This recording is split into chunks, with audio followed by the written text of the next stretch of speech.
It's time to get educated on your Second Amendment rights. Welcome to 2 full hours of Gun Owners Radio. Your hosts, Dave Stahl, Joe Germisi, and Michael Schwartz, will teach you about firearms, self-defense, and the laws that affect your rights to keep and bear arms. Visit gunownersradio.com with questions to learn how to become a sponsor of Gun Owners Radio and get involved. Together, we will win. Now here's your hosts, Dave Stahl, Joe Germisi, and Michael Schwartz on The Answer San Diego. All right, folks, welcome to Gun Owners Radio, FM 96.1, AM 1170.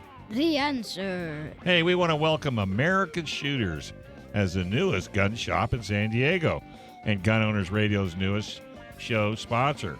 American Shooters just opened up in El Cajon, 1468 Graves Avenue, if you're in the area, right off Bradley and 67. If you're looking for a great gun shop for any of your firearm needs, go visit Mark Halcon and his team at American Shooters. They have a great selection of new, used, and consigned firearms. That's American Shooters at 1464 Graves Avenue, right off Bradley exit in El Cajon. You know Mark Halcon, don't you, Dave? Yeah, I was reading this, and I've gone, holy mackerel. Remember that guy? Yeah. I'm glad to hear that's finally open. Yeah, it's Waiting for that open. for a I while. went and visited.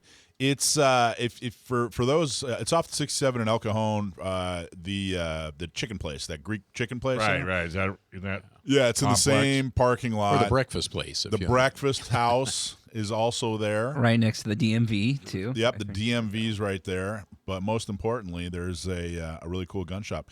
And he's got a lot of really good inventory. He's got ammo. He's got some really cool guns. Does he have a range?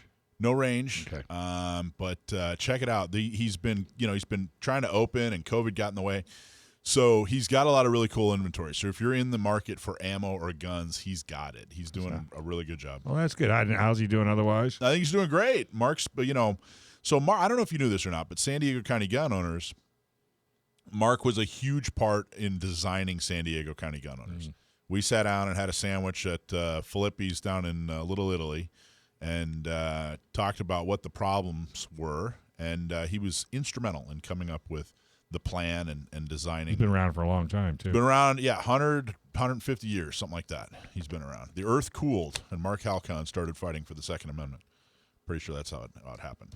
Hey, so Christmas parties are coming up. Inland Empire, if you are in the San Bernardino or Riverside area, their Christmas party is this Saturday at Fascination Ranch. So check out their website for details. No purchase necessary. It's totally free. And then the 15th and 16th is San Diego's Christmas party, and then Orange County's Christmas party is on the 16th. Why is it 2 days?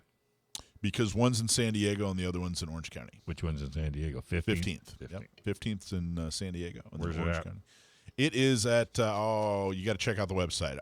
I got to tell you, if I tell you, you won't go check out the website. I'll check it. So the brewery, that'll narrow it down. That'll narrow it down. Okay. San Diego County Gunowners.com or SDCGO.org and Orange County Gunowners.com or OCGunowners.com. Check it out and go to the Christmas party. No purchase necessary. Sure. There'll be prizes. It'll be fun. Every year it's a whole lot of fun.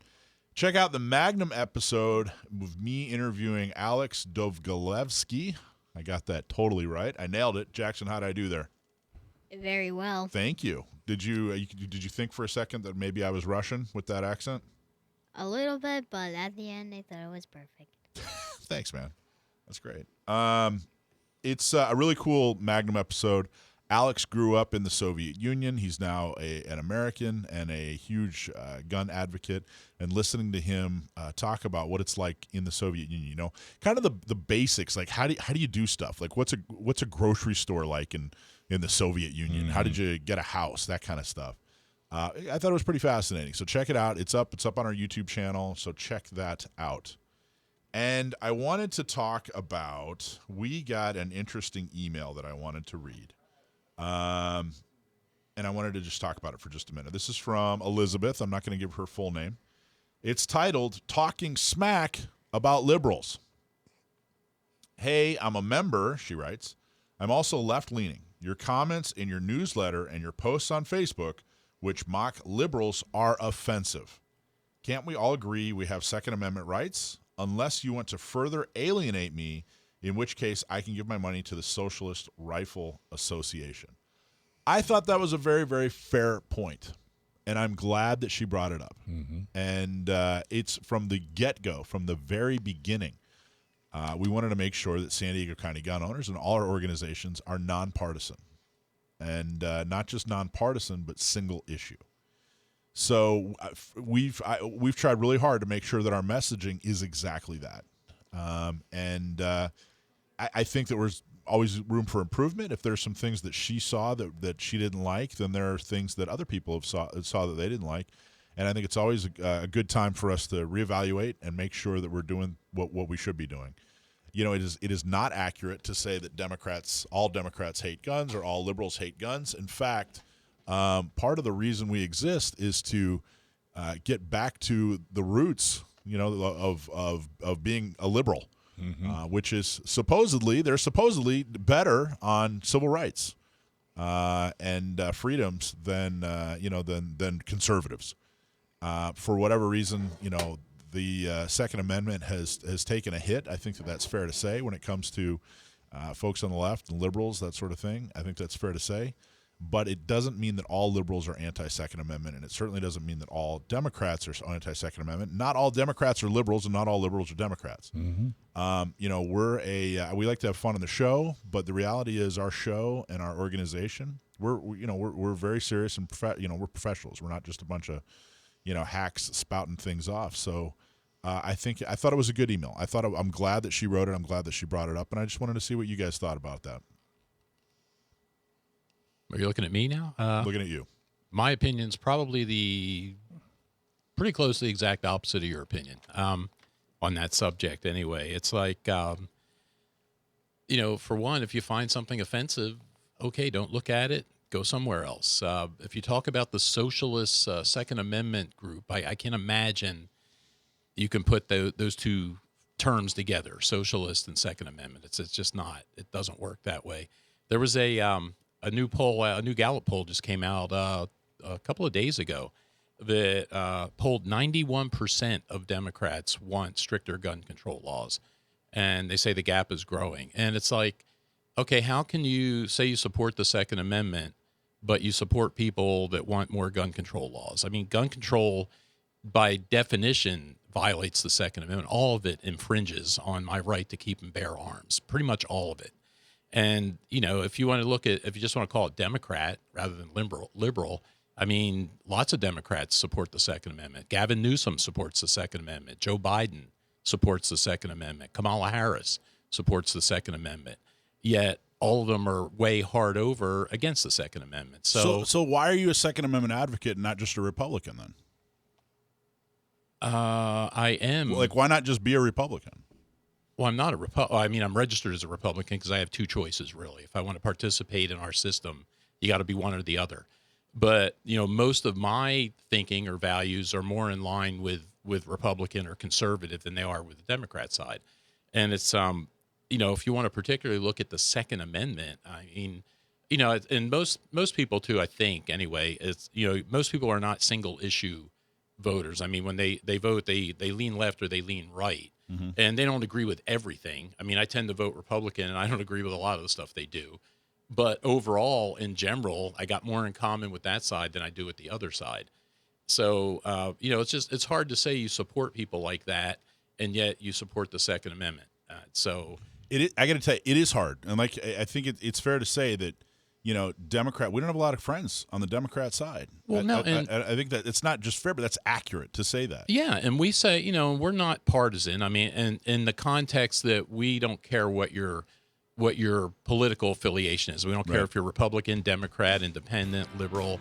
But, we do focus on the Second Amendment. We do focus on the Second Amendment. I just think that we're sophisticated enough and we're professional enough that when we do mean anti-gun or anti-Second Amendment people, we should say that. Rather than lumping all Democrats or all liberals or all left-leaning people into that, we should be more accurate. I'm glad she reached out.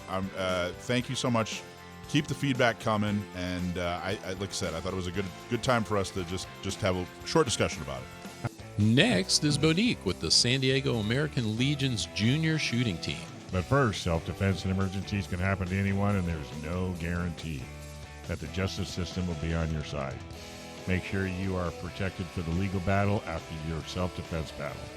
While you protect your family and property, U.S. Law Shield is here to defend you 24/7, 365 days a year with a comprehensive self-defense coverage at an affordable price. Bad guys don't take days off, and neither does our coverage. Listeners get a free T-shirt when you use promo code GUNOWNERSRADIO. So sign up today. Go to uslawshield.com. All right, so we have a very interesting guest up from the American Legion Junior Shooting Sports Program. We're going to talk to Monique Clemons. Monique, are you there? Yes, I am. How are you? Hi. I'm good. How are you? Fantastic. I haven't seen you since we had that really cool picnic in down south. How have you been? I've been good. Traveling, lots of work to be done. So Awesome. So now you are. So what is the American Legion? To explain to people who have no idea what the American Legion is. What do you guys do, and how is it organized? Okay, well, I will make it a brief description because it's very complex, but basically the American Legion is the oldest and largest veteran service organization. It was established in 1919 and now has over 2 million members, both nationally and internationally. The Legion is formed on the principle of 4 pillars: Americanism, children and youth, national security, and veteran affairs and rehabilitation. So basically veterans serving veterans, families, and the community. That's awesome. So to be what does it mean to be like? Is it a membership organization or? Correct. Basically, the American Legion itself is all veterans. So you had to have served at least one day honorably in the armed forces.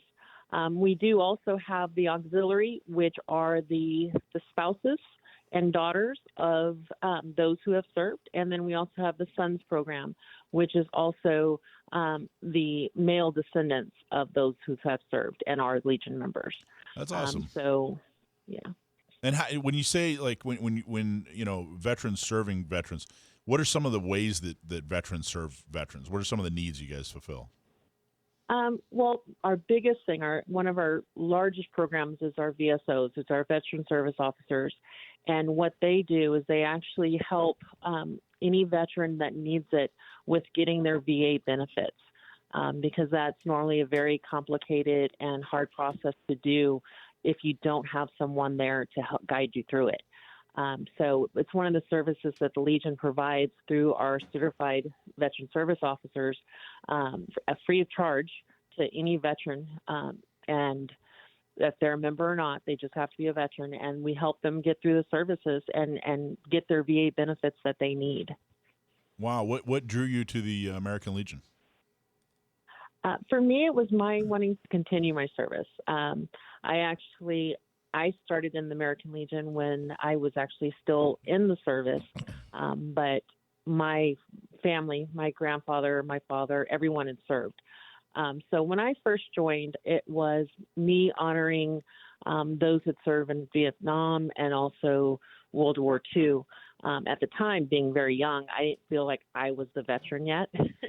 And now that I'm actually out of the military, now it's more of a sense of it's my continuing service. It's the way I can continue to give back and be part of that community, which helps me through every day, I would say. Helps you through every day. Wow, that's very, very cool.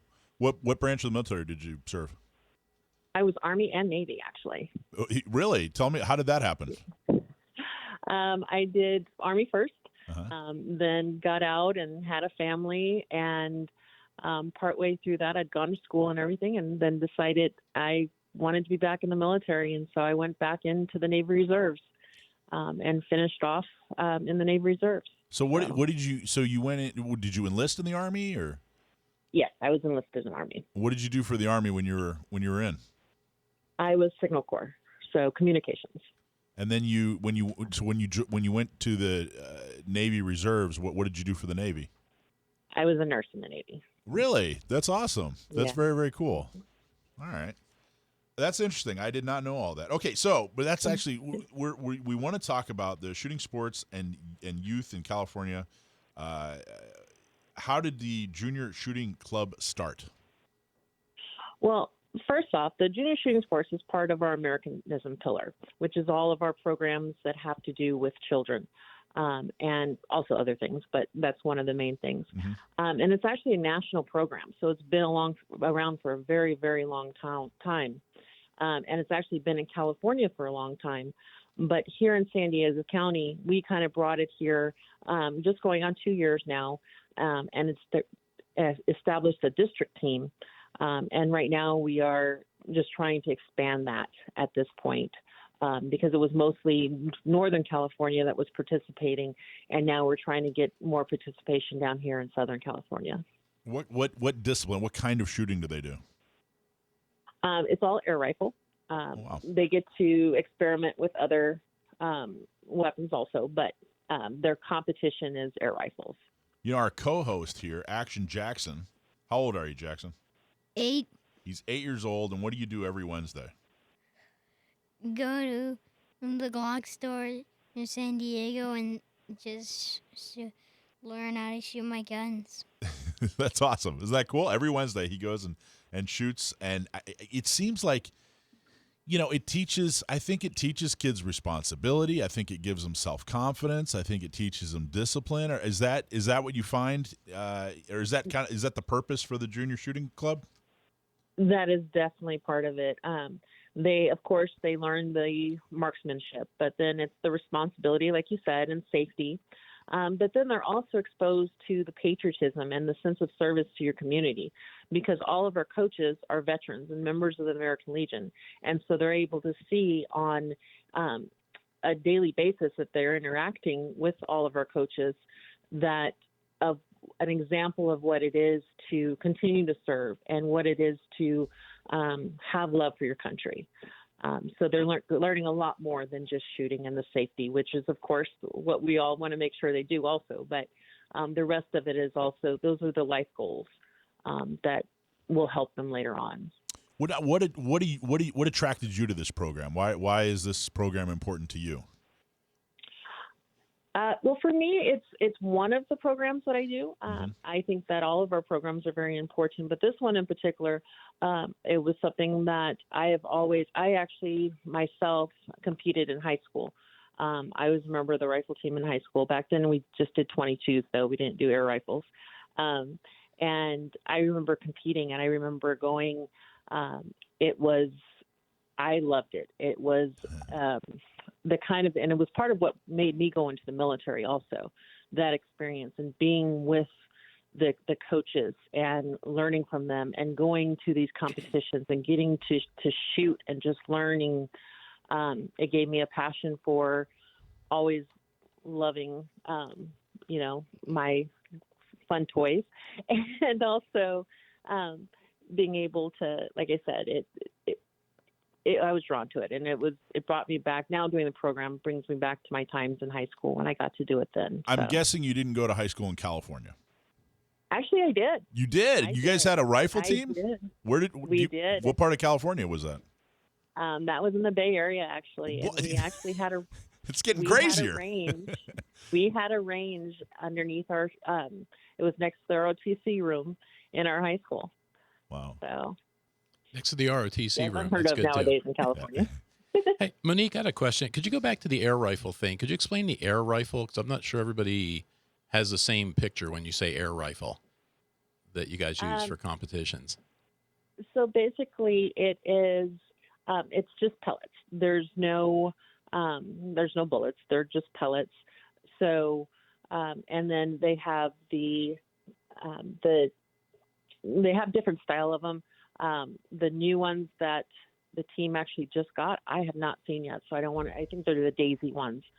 We just got them recently. But they are air propelled.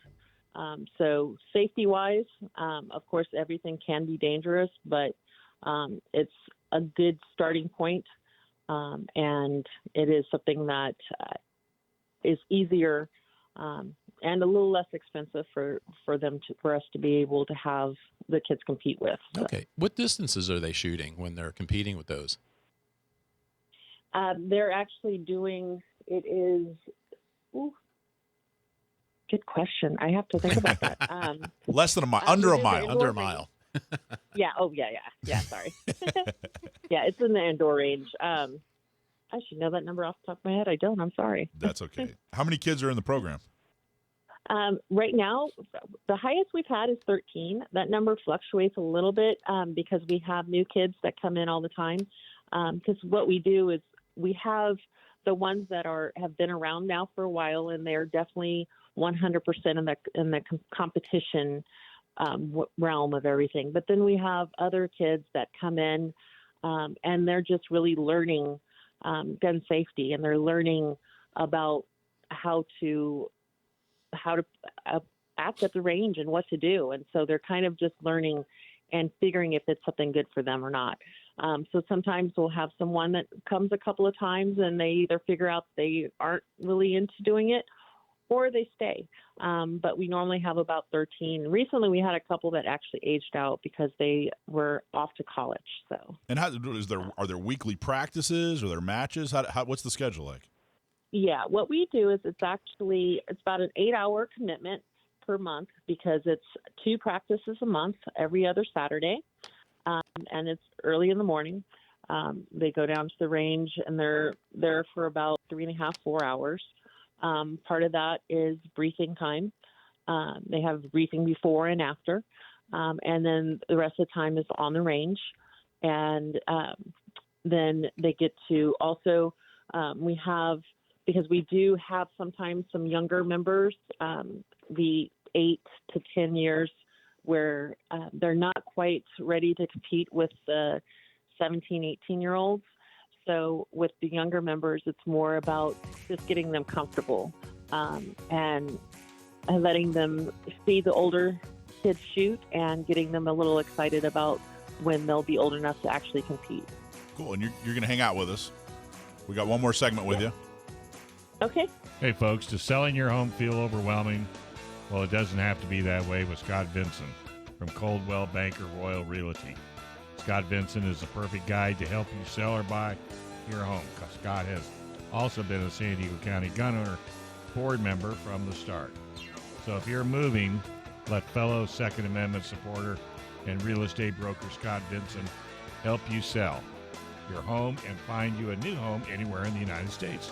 Call him today at 619-948-2459. Tell him you heard about it on Gun Owners Radio. Call Scott at 619-948-2459 or just go online to scottvinson.com. We're talking with Monique Clemons from the American Legion. When we're talking about their junior shooting sports program. Monique, what's your position with the American Legion? Well, with the American Legion itself, I'm actually district commander, so I'm actually the person over all of the posts within San Diego County, and we have 29 of them right now. Wow. For the junior shooting sports, though, I do the public relations and also the fundraising, and sometimes coaching, but I leave that to, we have 6 awesome coaches that really are the backbone to the program, and they're the ones that do the hands-on work with the kids. So is it, when we're talking about kids, we're talking about shooting, of course they're air rifles, but it's, same discipline and everything. Is it controversial? Definitely. Luckily, we've not had any negativity so far, and I hope to keep it that way. Yeah, but me it too. is something that we always want to make sure that we keep an eye out for, due to the fact that it can be. Not everyone appreciates or thinks that children should be, or anyone should be around any kind of handgun or weapon of any kind. But people have to see that this program isn't necessarily, we're not trying to make kids want to go out and, have guns for their whole lives or anything like that. There's nothing like that. It's like we talked about already. It's teaching them responsibility, and it's teaching them really to be responsible. And there's ways for them to get scholarships and help them go to college. I mean, this is a way for someone to actually open doors for their future. It's not a negative. And right now in our climate, regrettably, some people see anything that has to do with firearms at all as a negative. But we try to keep our program as positive as possible. It's kind of getting crazy out there, Monique. It's getting a little extreme, but I'm glad you guys are doing it. And I think you're putting a fantastic face to it and talking about all the positives that come along with learning, safety and marksmanship and everything. And I'm so glad that you're doing it. How do kids find you if they wanted to be a part of this program? How do they find you guys? There's two ways. If they're within San Diego County, any of the American Legions, if they walked in, they would be able to get information. But also we have a Facebook page, which is American Legion Junior Shooting Sports District 22. And they practice information, everything goes on there, and they can also get information, and they can send messages directly to, they go to myself and also one of the other coaches, and we're able to answer any questions and things like that. And anywhere, any kid in all of San Diego County can participate. It doesn't matter where they live in San Diego County. Correct. That kind of goes to the next point, though, of what we're trying to do is right now, due to the space at the range that we're using, we're kind of limited to how many kids we can have at one time. So that's where our goal for fundraising is really is needed right now, because what we want to do is we want to be able to expand the program, and instead of having just one team for all of San Diego County, we want to be able to have multiple teams so that we are able to help and service more kids. And be able to expand more. So, of course, with that, though, comes the funds that are needed to do that. But we really don't want to have it where if we have a kid that lives all the way up towards Escondido, we don't want them to have to come all the way down to National City. We'd rather have teams on either end, or one out by Santee, something like that, where, it's easy. We want to make it easy, because what we also do is we pretty much make it where it's no financial commitment from the families or the children at this point. So we want to try to keep it that way. So that's part of why. So if somebody wanted to support the program financially, can they just give a donation, or how does that work? Yeah, right now, definitely donations work 100%. And also, we're also looking for items, because we're going to be having an auction during a fundraising event in January. So items that can be auctioned off would also be great. You're having an auction? Is that here in San Diego? Yes. What kind of details can you give on that? I don't have all the details yet for that one. You'll have and it's going to be. You'll have different things up for auction, and there's some place people can go, and you'll have an auctioneer and everything, though. Or it's all a live auction. Yeah, it's going to be it's just going to be a dinner, and then we will have auction items. I'm going to go to a dinner. Dinner is one of my 4 favorite meals of the day. So that's I will make sure I get you the information. Yeah, where's the? Do you don't know? Okay, yeah, please do send us the information. I love going to dinners. Okay, Jackson likes dinner, don't you? What's your favorite dinner, Jackson? Either breakfast for dinner or something like a cheese quesadilla or a grilled cheese. Cheese quesadilla. Do you get now at your dinner? Do you guys think you'll serve a cheese quesadilla, or we don't know yet? We don't know the menu. That's not a fair question. I kind of don't think that will be on the menu, but I don't know. Maybe I can make a special request. Maybe that could be the Jackson special, and people could pay a little extra to have the Jackson special. That would be cool. That's awesome. I didn't know you were having that. That's very, very cool. So do you get any support from local schools, or do you get a lot of support from the local bases, or, are the kids mostly military dependents, or just anybody? It's pretty much anybody. We've had, so far, I would say the majority has been dependents, either veterans or currently serving. We have had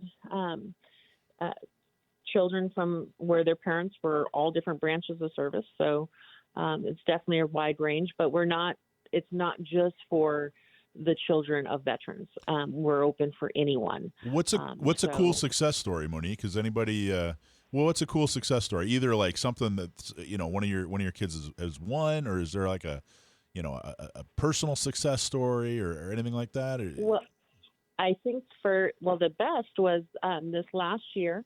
One is regrettably, he was one of our seniors, so he's now moved on to college, which is good for him, but it was bad for the team. He actually ended up winning, and it was his first year. He ended up winning the sportsman part of the competition and took first place. And wow. As far as the state, and almost made it where he got to go national. So that was really exciting for a brand new team and a brand new shooter to actually have been able to do that well. Do they win? Like you said, they win like scholarships sometimes, or what kind of stuff do they win? Yeah, at the national level, they actually are able to win scholarships and things. So that's awesome. Now, what do you guys provide the air rifle, or do they have to buy their own, or how does that work? No, we have air rifles that they're allowed to use, and then we provide all the targets and the pellets and all that. The only thing that, just because it's a little easier, we've been asking the different team members to get their own eye protection and ear protection, only so that they would have their own personalized equipment. Yeah, that makes sense. But other than that, yeah, we are providing everything. So that's, like I said, that along with the range fees is part of why we have to, in order to expand, we definitely will have to figure out funding sources. And your winner, he went to college, you said? Yes, he went off to college. I wonder if he's going to join the military. You think he's going to join the military? He definitely talks about it. Yeah. All of our members, they all have. But I'm definitely proud to see them all go to college and get a degree first. So even when they do, I'll be able to see them with gold bars on their shoulders when they come back. So. That's awesome. That's very, very cool. All right. Well, what else do you want people to know about the program? I think we covered most of it. I think the biggest thing, though, is what you touched on earlier, is that this is definitely, it's a positive thing. And we're not in the position of, we're not trying to convince anyone to just get into shooting, and we're not trying to convince anyone to go into the military. It's about giving children an opportunity for an experience and something that could benefit them in their lives, and that it is a positive thing. And that's our goal. And we want to be able to expand that. And so that's our hope. And if there, I know there are a number of veterans listening. If you're, what would you tell a veteran to encourage them to get involved in the American Legion? I would say definitely the American Legion has so many different things to offer. This is just one of our programs, and you hear how complex and how passionate we are about this. We have so many other programs. There's something that everyone can find that they can enjoy doing in the American Legion. And also, if you don't want to do a program, if you just need to be able to have a place to go and talk to someone every once in a while, to have that friendly face welcome you when you walk in a door, American Legion can do that. That's what we are for a lot of our members. We all remember the old Cheers show where Norm would walk in the door and everyone would say, "Hi, Norm." Yeah. That's what American Legions are. It's a family. It becomes a family. And so a lot of us veterans, we end up living places away from where our family, away from the people we grew up. So we end up sometimes not having a lot of people. So the American Legion it can be a family to those people and to all of us. And on top of it, there's so many benefits as far as helping you through all kinds of issues, as far as finding out, as far as your benefits, everything else. So. That's awesome. Well, where's the website real quick? It's www.legion.org is the American Legion's website, and you can go and find out lots of information. Thanks, Everybody's path to gun ownership is different. We're going to hear from Carolina Castro. But first, most companies waste a lot of money on marketing. The reason why is because they don't have a clear message. You can have a website, you can have your own social media, and you can have advertising. But if you don't have a clear, easy to understand message, you're losing customers. Sage Tree gets it. Since 2005, Sage Tree has been helping companies with their website and marketing. Contact them today and learn about their secret sauce to help you get more ROI. That's return on investment from your marketing dollars. Go to sagetree.com to learn more. All right, so a couple weeks ago, gentlemen, you guys know about our shooting socials, right? Where we teach people how to shoot. Joe, you've mentored at a couple. I have. So we had our shooting social a couple weeks ago, and all smiles. Everybody was loving it like they always do. And one person in particular I got to talking to and found her story particularly interesting, and I thought we'd bring her on the air and talk about it. Carolina, are you there? Yes, I'm here. Hi. How are you? Good, thank you. So let's start with, how did you find our shooting socials? I found it through, I went to a freedom market. I believe it was in April. And that's how I was able to, get to know your association. And I decided to follow you guys. And that's how I ended up in the shooting social. Nice. And how did it go for you? I loved it. It was, in the beginning, I was nervous because it was the first time I was actually using a gun. And, but afterwards, I mean, the professionalism that you have in your group is just amazing. And I just felt very comfortable with the group. Nothing how I had imagined it. Really? Now we're Yeah.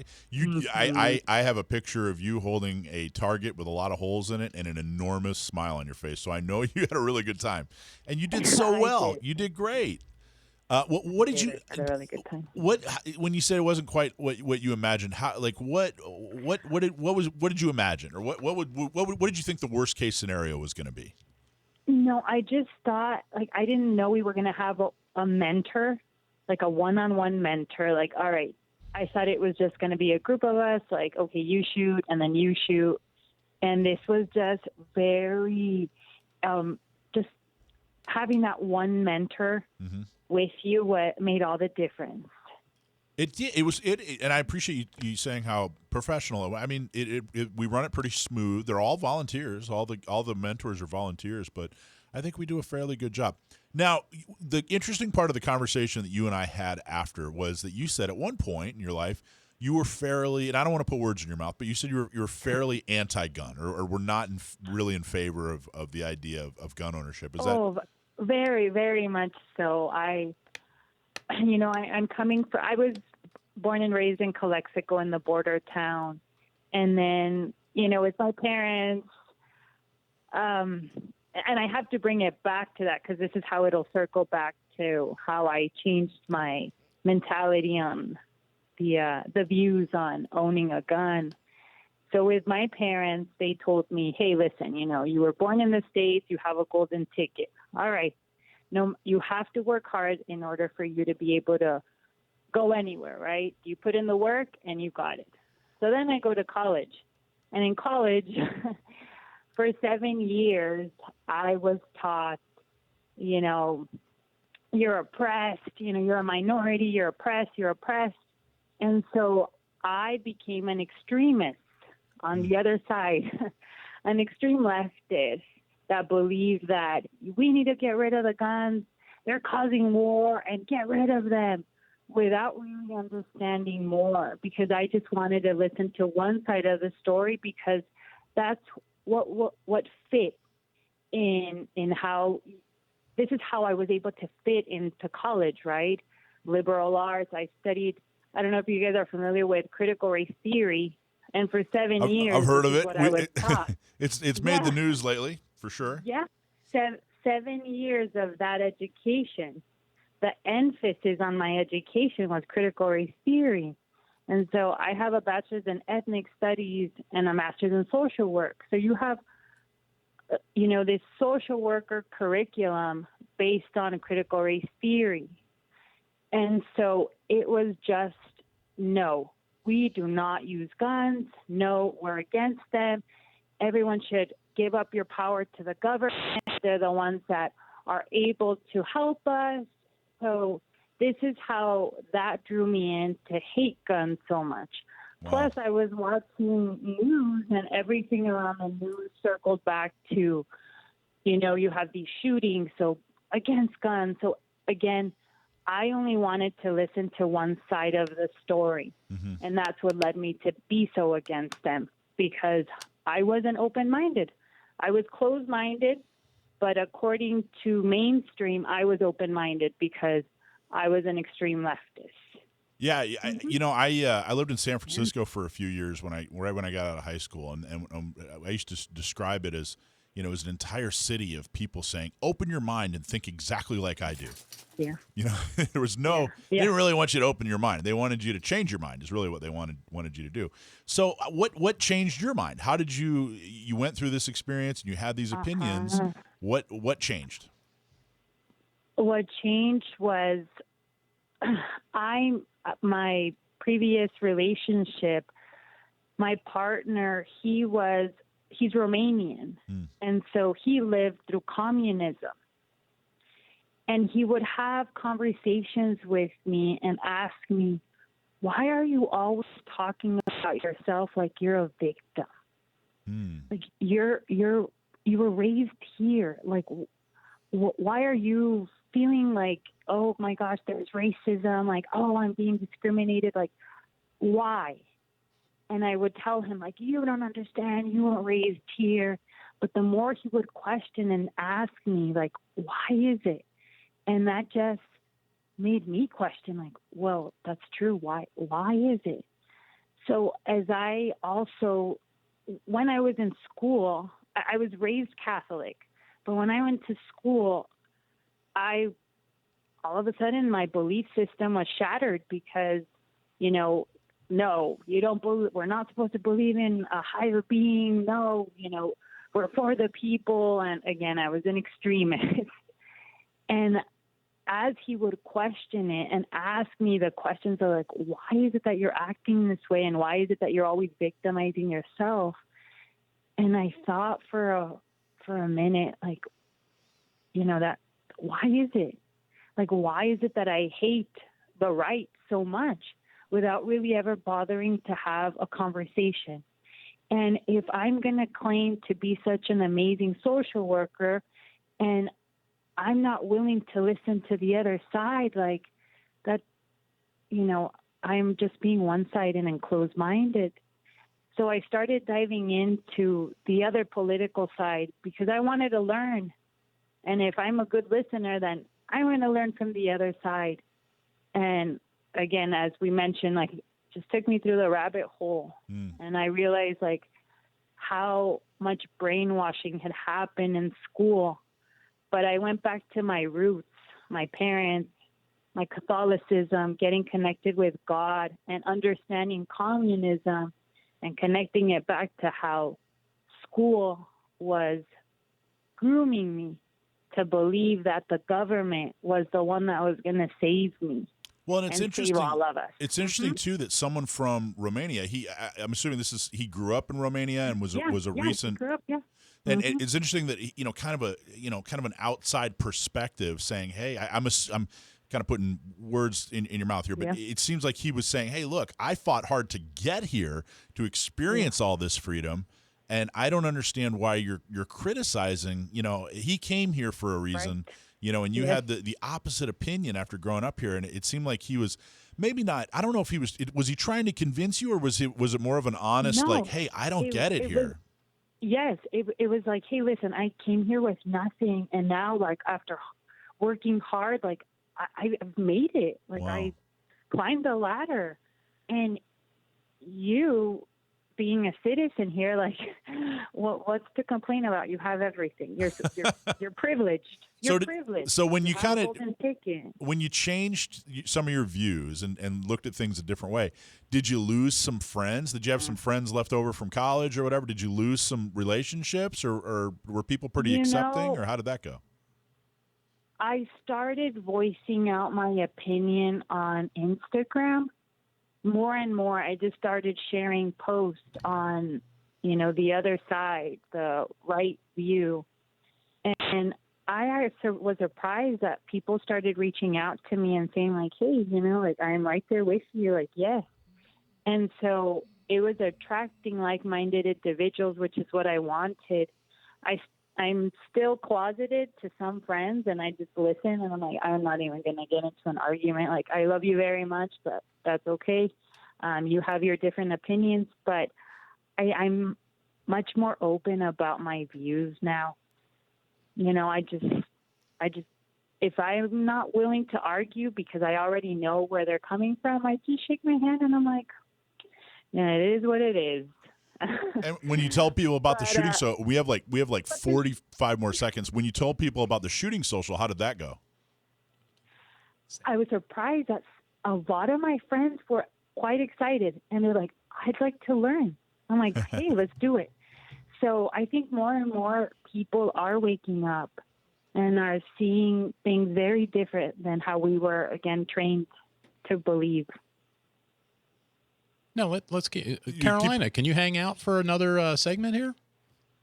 Yeah. You got some time? All right, cool. That's what we'll do. We're gonna when we come back, we're going to talk more to Carolina and about the shooting social and a little bit about Not Me and some of the views that have changed. So hang in there with us while like Dave says, pay some bills, right? PRMI Mortgage, primeres.com/Alpine. Are you in the military? Are you looking for help for a VA loan? Or if you're looking to buy or refi, or if you're just considering a reverse mortgage, call our local mortgage guy that you can trust. Call Chris Wiley at PRMI Mortgage. For nearly 25 years, Chris has been helping local San Diegans with all their mortgage needs. Give Chris a call at 619-722-1303 or just go to primeres.com/Alpine. So we're talking to Carolina Castro, who came to a shooting social. She's also a participant in Not Me SD, and how her views on at least the Second Amendment changed since college. Carolina, you described yourself in college as an extremist. What other views changed? Was it just Second Amendment views, or was it more of a philosophical change across the board? Or tell us a little bit more about that. Right. So it was very anti-American sentiment. Very, very much so. I didn't want to live here in the States. My plan was to live abroad because, again, what I was learning in school was to hate the system, to hate this country, and that was the message that you heard in every lecture. Jeez. Where did you go to school? I went to UC Riverside and Cal State Dominguez Hills, so in Long Beach. Well, Carson. And Carolina, were you hearing that stuff from other students mostly, or from professors, or from both? So it was from professors and from students as well. But again, because you're young, right? And so you're trying to fit in, you're trying to be active. And so you feel like you're doing your part by, I'm working again, I'm fighting for social justice, right? And you're going to these marches and these rallies without really knowing what is behind that specific agenda, because they make it seem like socialism is the answer to the problems that we see, that we faced, right? Without really understanding what socialism really is. And so you just want to belong to a group.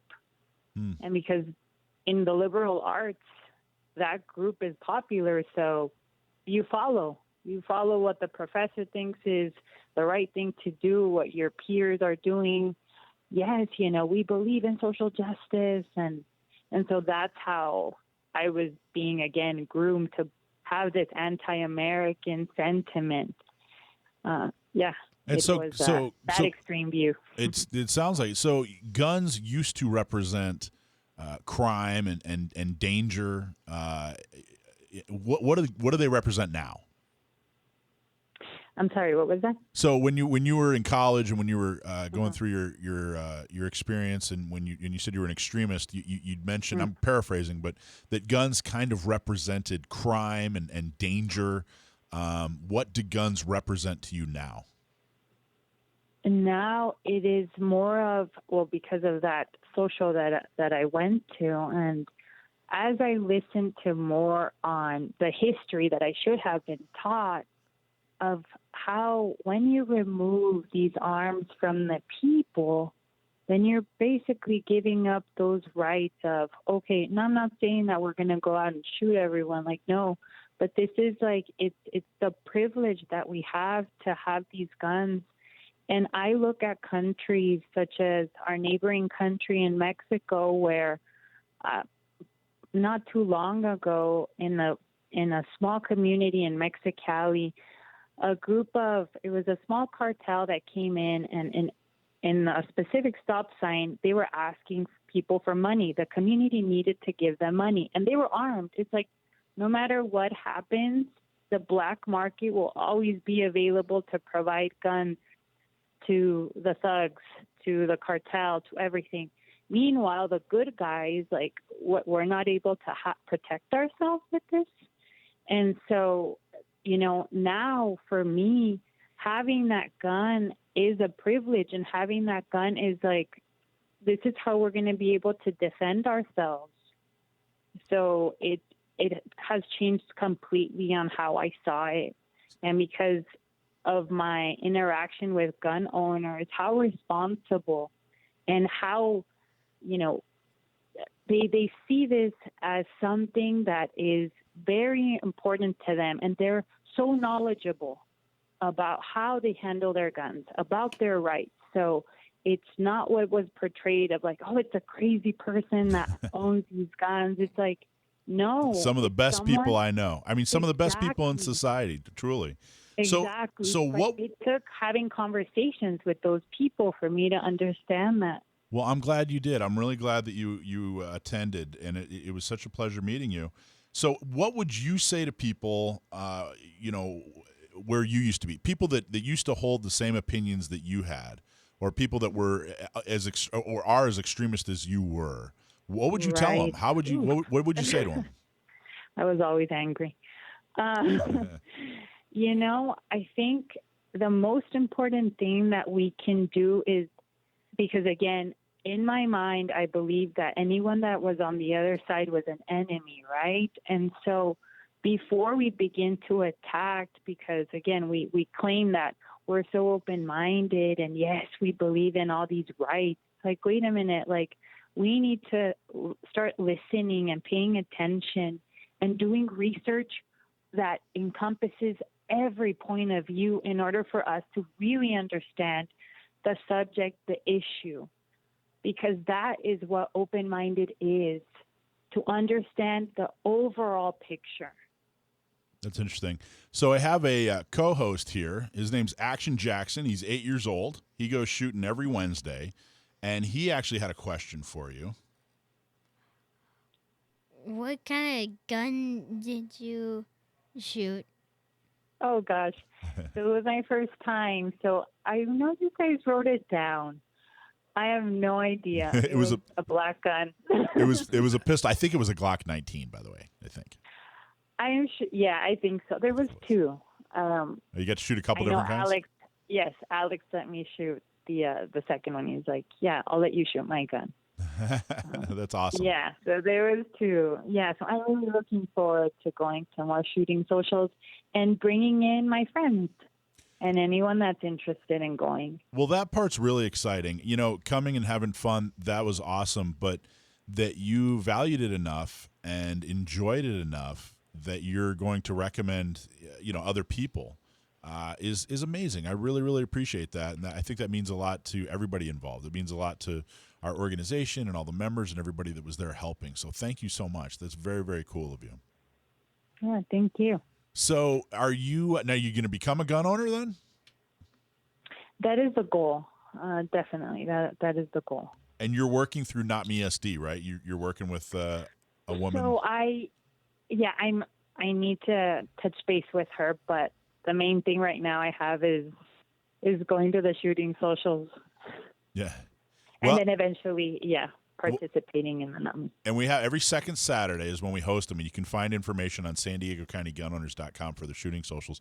Did you get any negative feedback when you were telling your friends or people that you knew? Did anybody say, "Oh my gosh, I can't believe you did that," or is it all positive? No, not at all. Especially when I would show them the picture and my big smile. I'm like, "Hey guys, like this is what it's about." And actually, my neighbor upstairs, as we were having conversations, because again, more and more people are opening up and saying like, "Hey, let's have these conversations that normally we wouldn't have," like in communities where I live that are, extremist.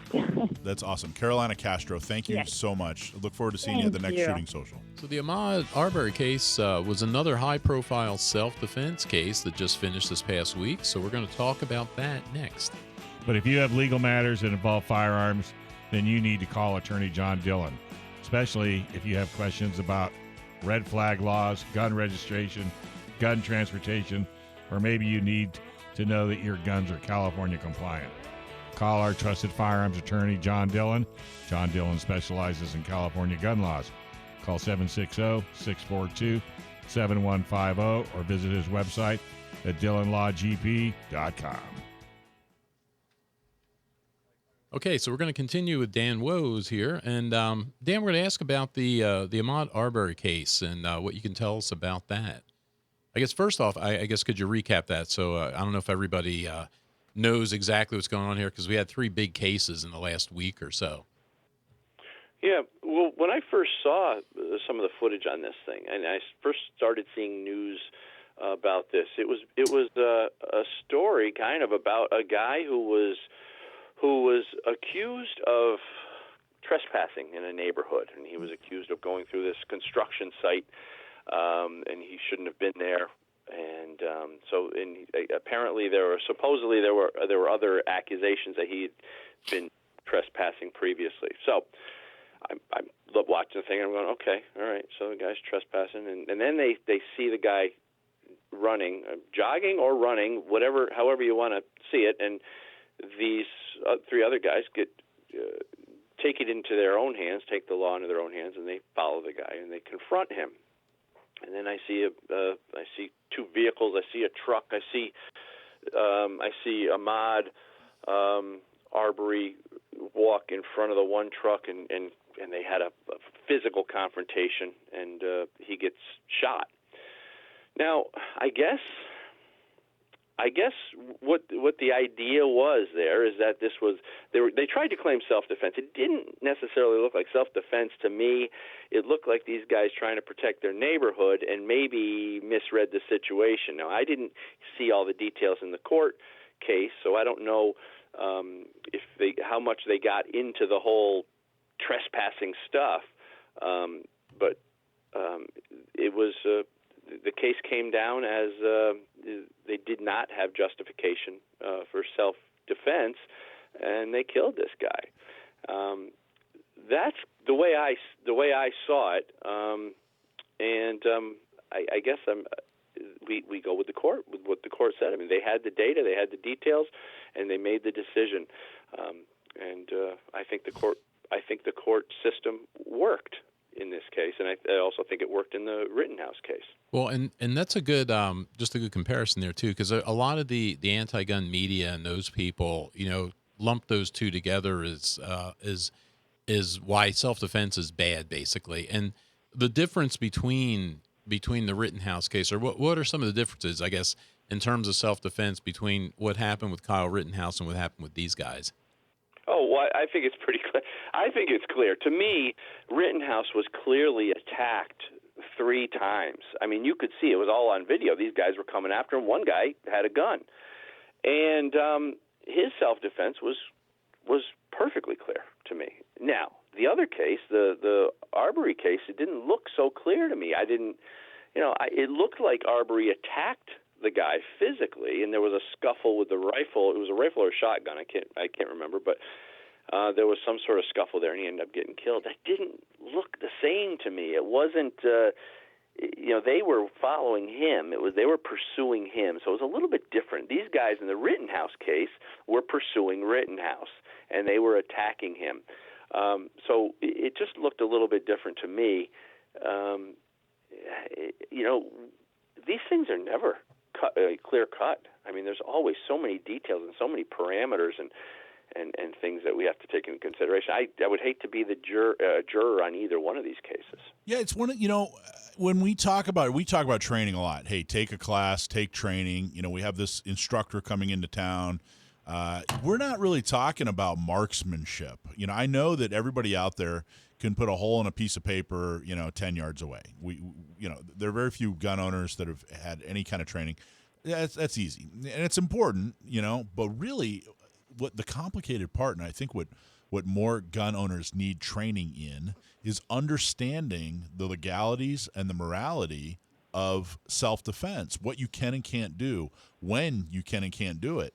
Because, man, it really looked like, and I recall the video that you're talking about where they confronted the guy and pursued him. But if you look at that, I'm going to be really generous and say that they didn't understand, the law when it comes to self-defense.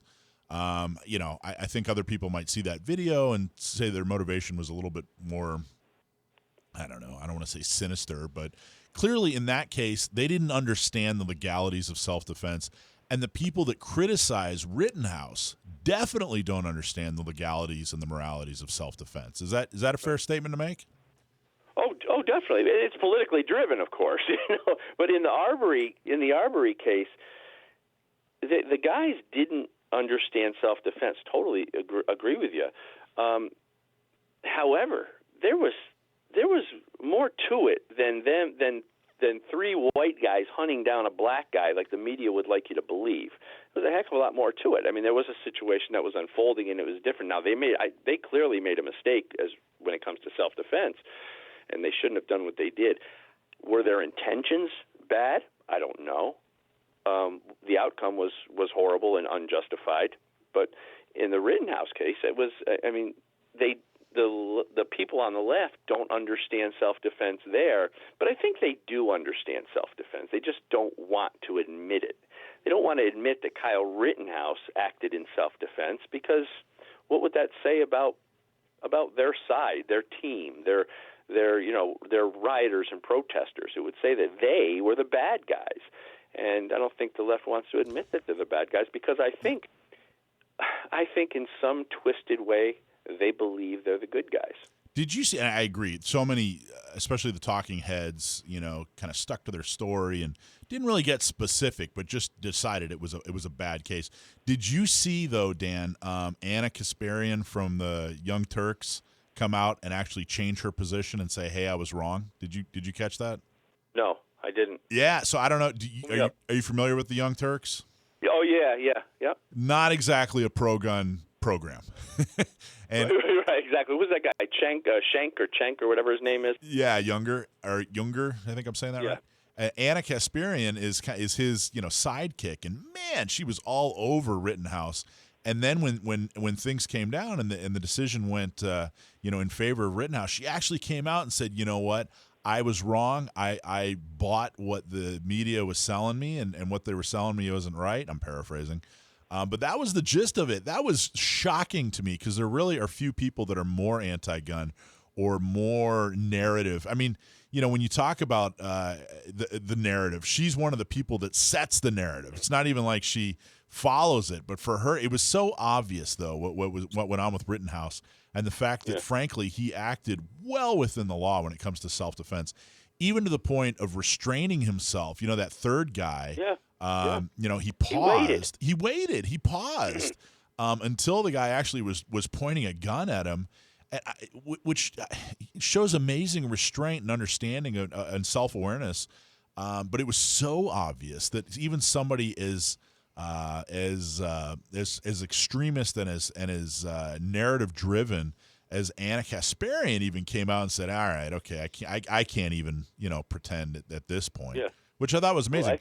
And then the narrative changed from, we hate Rittenhouse to, the system. Now this is just an example of how racist the system is. Yeah, he's a white guy. A white guy's racist because he killed two other white guys. Or the system's racist because if Rittenhouse were, black or Hispanic, he would not have gotten off, is the implication. Oh yeah, right. He's Rittenhouse had special privileges, but I think getting back to the left, the people on the left, realizing that this was self-defense. I think a lot of them are realizing how important self-defense is, because just go back to the riots of 2020. Most of the people living in those buildings that were getting burned down were liberals, and we found out later that gun sales almost doubled, and half of the new gun sales were first timers. You have to believe that a lot of those first timers were liberal progressives who said, "Wait a minute, this is crazy. I need to defend myself, whether I'm a Republican or a Democrat. Self-defense is an important thing. I have a family, I have a boyfriend, girlfriend, whatever, and I think people are starting to wake up. I really do. I think we're entering a strange time where self-defense is not going to be a taboo, word anymore, just because it's attached to the Second Amendment. So the Rittenhouse case was obviously important when it comes to standing up for the right for self-defense. Do you think that the Arbery case was equally as important, or do you think it won't even be a footnote in history? I think the Arbery case is important because it shows, it defines the parameters of self-defense, right? Does that make sense? It does. It feels like, okay, Rittenhouse did it right, he got off. These other guys didn't, and they didn't get off. Yeah. Is that what you mean? Is that kind of what you mean? I think so. Yeah, exactly. That's exactly what I mean. And I wish I was able to see the case and all the details and how it all played out, because I'm sure there was a lot of evidence on both sides, and that would have been really interesting to watch. But ultimately, I can tell you the evidence was overwhelming. There was no self-defense whatsoever. There was no comments between Arbery and Michaels. He didn't threaten him. He didn't say anything. And Michaels even admitted to that he never, ever did anything to threaten him. Yeah. The only ones doing the talking was the father, and they were just they had theft in the neighborhood. They had no idea who it was, and they seen this black guy running down the street. They tried to stop him. They were going to do a citizen's arrest on him, and nothing was ever said from Arbery. And then Michaels throws the gun out, or puts the gun in his chest. Arbery goes after it, swings at him, and he pulled the trigger. Yeah. Jeez. It was just that simple. And that's why the case went as quickly as it did. Michaels just flat said. he incriminated himself, basically stating they had no reason to do what they did. Well, if these guys won, just hypothetically, let's just spitball here a little bit. If these guys won and they were not guilty, they were found not guilty, I don't think that would be good for firearm owners. I don't think it would be good, because it would kind of discredit self-defense, and it would give them a chance to. Well, one would have wiped out the other. The written case would have been it would have been a wash. All right, buddy. Hey, it's good having you on. Great interview. Thank you very much. How do people follow you around? People can find me at goodgunbadguy.com. Goodgunbadguy.com. And I also have a web show called The Loaded Mic. Loaded Mic, M-I-C, like microphone. All right. Thanks so much, fellas. I really appreciate it. Well, we live in a state where your self-defense rights are under attack. Let us be your voice to help defend and restore the Second Amendment. Help spread the word about the fight. There's 2 easy things you can do. Like and subscribe to the show on YouTube, Facebook, Spotify, Instagram, the podcast, or whatever way you like to listen to the show. Leave a 5-star review or on Apple Podcasts, and it helps boost the show and put it in a lot of people's faces. So do that. I like that interview with Dan Wos. I thought that was cool. Of course it was cool. We don't do interviews that aren't cool. We don't do uncool interviees. I didn't know that his podcast was The Loaded Mic. The Loaded Mic. No, I didn't know that either. I want to start. I think we should start doing. We should start doing a segment and steal that. And what I'll do is it'll be like some kind of whiskey tasting. It'll be the Loaded Mic. We had a mic-related segment that we haven't done in a while. All right, cool. I got a laugh from Jackson on that one. All right, that's ridiculous. Back to work. Everybody having fun. Well, here. it's not spaghetti at least. Yeah. Could be worse. Couple of whiskey tastings in one segment. You'll definitely see a loaded mic. Okay, so we have our very, very favorite segment, Stump My Nephew. My nephew, Sam, is extremely good at gun trivia, and every week we ask him a question. If you send in a question having to do with gun trivia and we use it on the air, we'll send you a hat or a shirt. If you stump my nephew, then you're going to get a lifetime of training from Front Sight. Front Sight Resorts in Nevada. They have pistol, rifle, shotgun classes, all kinds of other different classes, and we'll give you a lifetime membership. So you can take as many classes as many times as you want for life. All right, Sam, you there? How are you guys? Good, man. How are you? Not bad. Happy Hanukkah. Thanks. First day of Hanukkah, right? That's correct. First night. First night of Hanukkah. Cool. Did you get anything? Yeah. Socks? Isn't tonight socks? Tonight is not socks. I did get a T-shirt though, which I'm wearing right now. Oh, nice. So the Let's Go Brandon T-shirt? No, it says the Armorer's Creed. If it's broken, I'll take it apart and fix it. If it's not broken, I'll take it apart anyway, just to see how it works. What an appropriate shirt. Yeah. All right, cool. All right, so let's do this thing. Okay, so we got Action Jackson here. How you doing, man? Good. Jackson is going to read your question today, Sam. So go ahead, man. Oh, I'm holding it. Here you go. All right. Steve from Del Right in the mic. Right into the mic, Jackson. Steve from Delmar asks, what's a Glock 17L? Nice. What was that? Keith from Delmar. Thanks for writing in. Now, some people in this industry will throw around a phrase that they'll say, I speak Glock, or I'm fluent in Glock, or whatever, which is to say that one is familiar with their model nomenclature, which is just sequential. The Glock 17 was so named because it was their 17th patent. So what's 17L? The L stands for long slide, and the 17L is actually a model they don't make anymore, as far as I'm aware. It uses the same frame as the 17, which is their duty size double stack 9mm, but it had a much longer slide with a longer sight radius correspondingly and a longer barrel, and it was targeted, no pun intended, at competition shooters. But because it was just a little bit too large for some disciplines of competition, they replaced it in their lineup with the 34, which is just a tiny bit shorter. Correspondingly. So what's the difference between a Glock 17L and a 34? The 34 is a little bit shorter.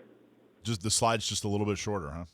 Yeah, there are some types of competitive shooting. I don't know, USPSA or IPSC or whatever. I haven't read up on all the rules, and I don't shoot matches. But there are some types of competitive shooting which have upper limits as to how large and how heavy your handgun can be. Because you got to think, if you have a gun that's, it has like a 6 or 7 inch long barrel and this ridiculously long sight radius, and it's super duper heavy, then you're going to have almost no recoil. And with that long sight radius, it'll be an unfair advantage in terms of accuracy. So there's this box that the guns have to fit inside, and the 17L did not for some types of competition.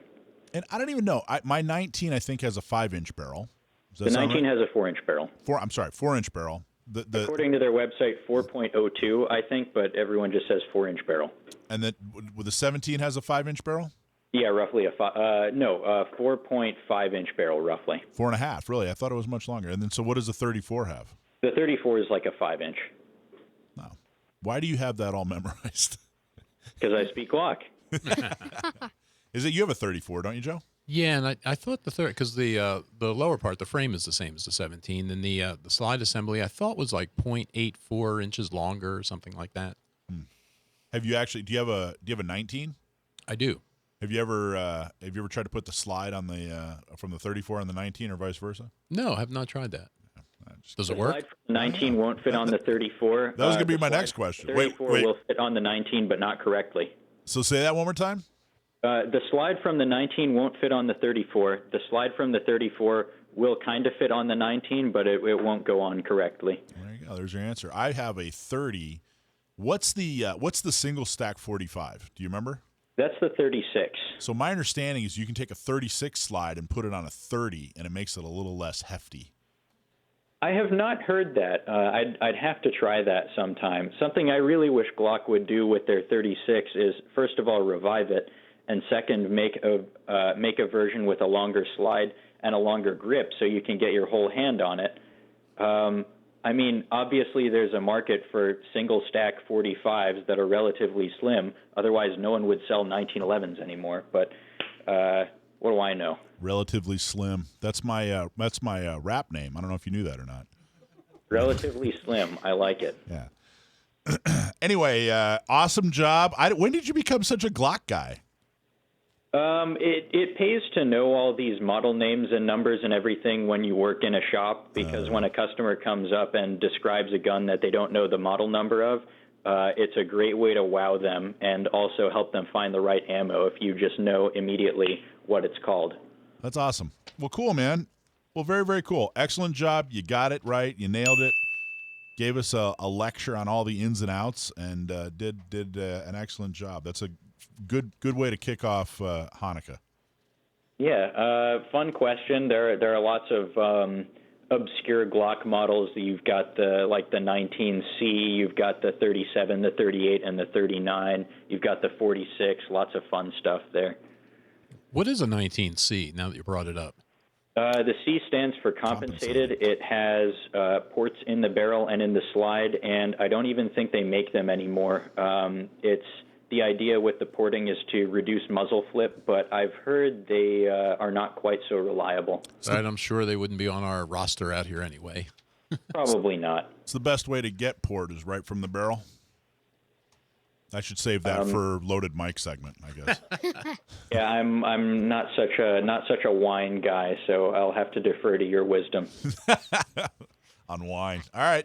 Cool, man. Excellent job. Enjoy Hanukkah. What are the two? How many acceptable ways are there to spell Hanukkah? It doesn't matter because any spelling using a Latin alphabet is transliterated anyway. So as long as it sounds correct, you're good, I guess. That was way too technical. I didn't even know what he just said. I thought there were two ways. I usually find a third or fourth way to spell it, but I thought there were only two acceptable ways. Transliterated. You'll be discussing that with Siri a little bit later. Transliterated. Yeah, that's a whole other nickname I have for myself, transliterated, but that's a whole other story. All right, man, awesome job. Thank you so much. Thank you for the Glock lecture. You did a great job, Sam. Thanks, man. Thanks for having me on. Good night, gentlemen, and happy Hanukkah to everyone listening. Happy Hanukkah. All right, our next segment is a relatively new segment that we just added, and it's called You Don't Know Jack, son. You don't know Jack. Son. So our little buddy here, our newest co-host, is Action Jackson. And like we've been talking about throughout the show, you go shooting every Wednesday, right? You've been shooting for a couple years at the tender age of 8. You've been shooting for what, a year and a half, 2 years? Yeah, a year and a half. About a year and a half, and you're a Glock guy too, right? Very much. So, what are you currently using for a Glock? Do you remember what? A Glock 48 or Nice. 9mm pistol. Nice. And what did you work on mostly last session when you shot? What did you work on? That gun. The gun? Yeah. You worked on shooting it well? Mhm. Yeah. And one time I actually, for the sake of that, my 22 was dirty. It was dirty? And for the most part that I know off the top of my head, I feel like it was dirty. It was a little dirty. Now, I saw the video on your Instagram, which was really cool, and it looked like you were working on malfunction clearances. Is that something you work on a lot? Yeah. Wow. Do you like that part? Yeah, the immediate extraction. Yeah. Yeah. You did a great job. You did a fantastic. What's your coach's name? Thomas. He does a really good job, doesn't he? Mhm. Yeah. Well, good. Awesome. Well, now you know a little bit more about Jack, son. You don't know Jack. Son. All right, folks. Hey, subscribe to our show on Apple Podcasts, Google, Spotify, or YouTube, whatever your favorite flavor is. And please support our great sponsors, San Diego County Gun Owners, U.S. Law Shield, the Dillon Law Group, PRMI Mortgage, Scott Vincent of Coldwell Bank Royalty Realties, Sage Tree Web Development, National Concealed Carry Association, and our newest partner, American Shooter in El Cajon. Thanks to Joe Germisi, Michael Schwartz, Sam the Gun Man, and our wonderful board op, Brendan Thomas and Jackson, right here on FM 96.1, AM 1170. The Answer.